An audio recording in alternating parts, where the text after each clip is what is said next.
clarification. আদালত মানেই কথা বলা যাবে না। I cannot ask anything, but still আদালতের বাইরে কিছু কথা আছে।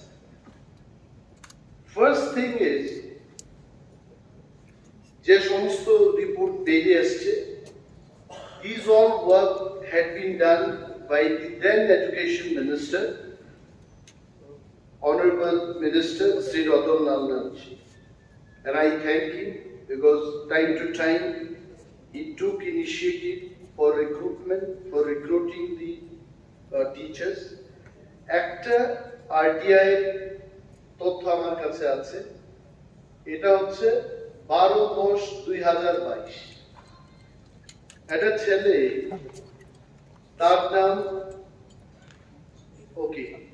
I'm not going for the name, Sungkha Deborah, এটাকে দিয়েছে।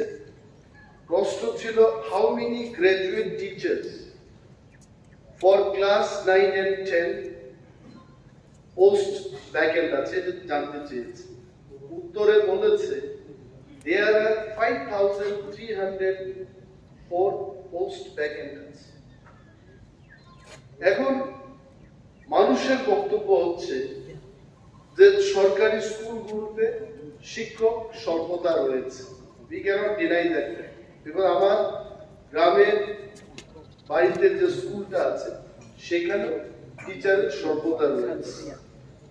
So more teachers recruitment is required. 10,323 জন চাকরি যাওয়ার পর অনেক স্কুলগুলোতেই কিন্তু শিক্ষক নেই।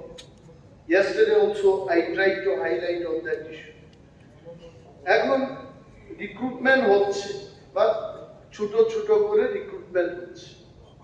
কখনো 230 জনের রিক্রুটমেন্ট হচ্ছে, কখনো 450 জনের রিক্রুটমেন্ট হচ্ছে, কখনো আবার 162 জনের রিক্রুটমেন্ট হয়েছে।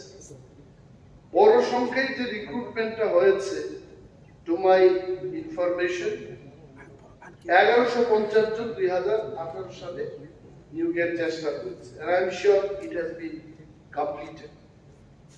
এখন বেকার যুবক যুবতীদের বক্তব্য, হাজারো মানুষ, even the notification which came out in on 15 July 2022, 230 জনের যে রিক্রুটমেন্টের নোটিফিকেশনটা বেরিয়েছে, do you know sir how many candidates apply করেছে? More than 9,000. এবং 200 টাকা করে শিডিউল ক্যাটাগরি যারা আনএমপ্লয়েড ইউথ, এরা 200 টাকা করে দেবে। ইউআর ক্যাটাগরি ওরা 300 টাকা করে দেবে।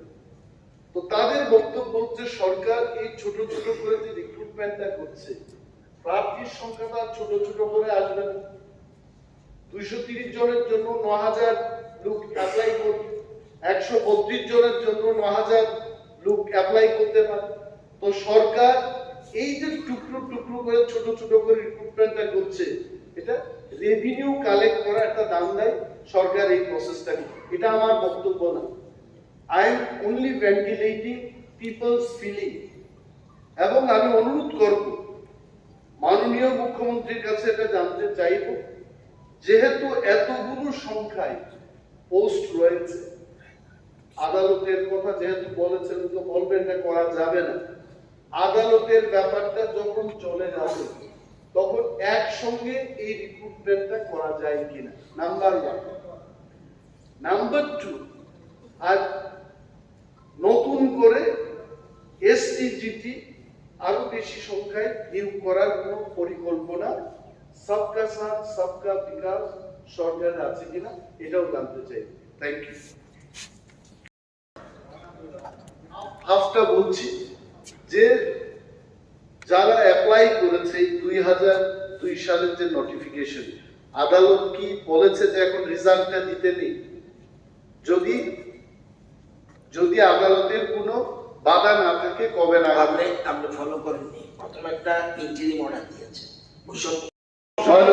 মাননীয় স্পিকার স্যার, মাননীয় মন্ত্রী মহোদয় যেটা বলেছে 9 CDPOs এর কথা ইজ রাইট, কিন্তু এডিসিতে আমরা যেটা কন্ট্রোল করি, ধলাই এবং Tripura, only these two districts এটা এডিসির হাতে দেওয়া হয়েছে। বাকি রাজ্যের সমস্ত জায়গায় still the state is control. তো রঞ্জিত বাবু যেটা বলছেন আমার মনে হয় না এটা ধলাই এবং নর্থ ত্রিপুরার কথা। ইভেন আমার কনস্টিটিউয়েন্সিতেও বেহালাবাড়িতে একই প্রবলেম আছে। এটা সপ্তাহে কোনো দিন খুলেও and problem is infrastructure problem আছে, এটা আলাদা করে আমরা বলবো, মাননীয় মন্ত্রী মহোদয়কে আলাদা করে এটা জিজ্ঞেস করা যাবে, but he has already assured that he will look into